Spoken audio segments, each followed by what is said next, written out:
Bonsoir. Je l'ai dit précédemment dans ce JT, l'équipe de basket de Monaco a perdu son match hier, mais avait gagné la rencontre d'avant.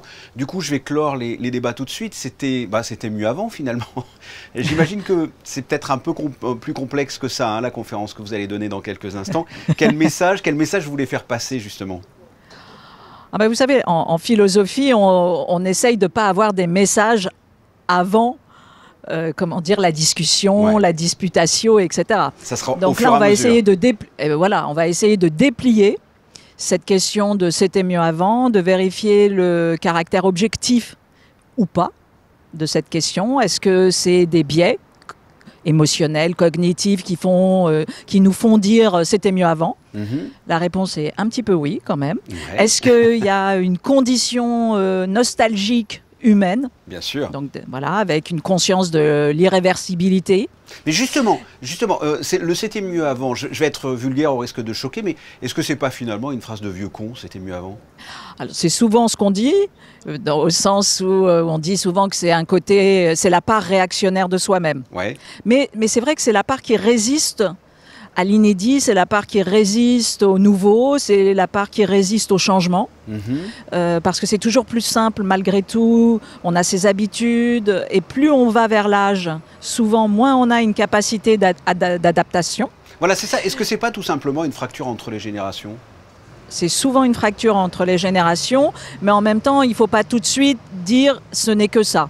Parce que l'histoire n'est pas que linéaire, elle n'est pas que l'histoire du grand progrès social. Il y a aussi des grands moments de relents ressentimistes. Voilà, il y a des périodes dures. Il y a des périodes réactionnaires au sens collectif du terme. Et oui, vous pouvez tout à fait dire à ce moment-là, c'était mieux avant.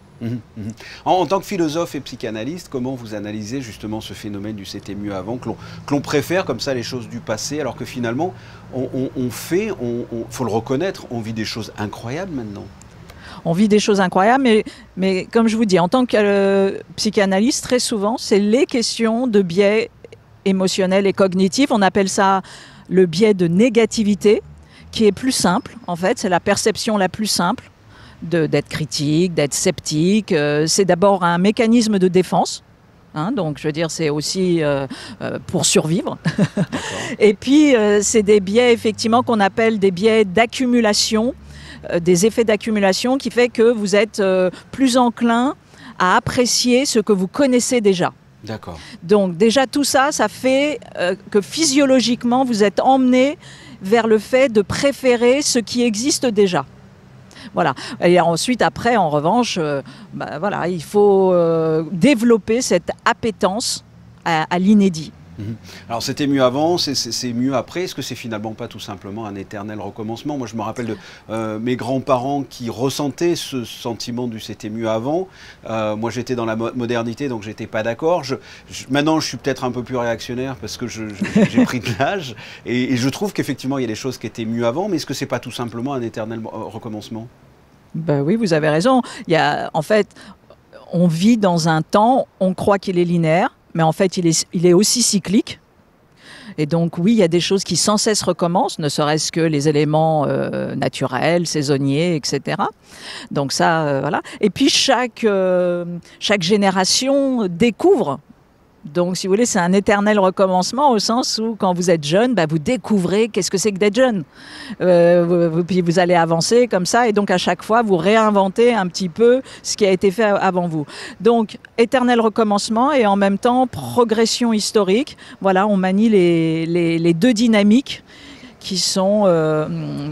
où d'une certaine manière, il y a toujours cette traînée mélancolique, et en même temps, il y a quand même une capacité d'étonnement.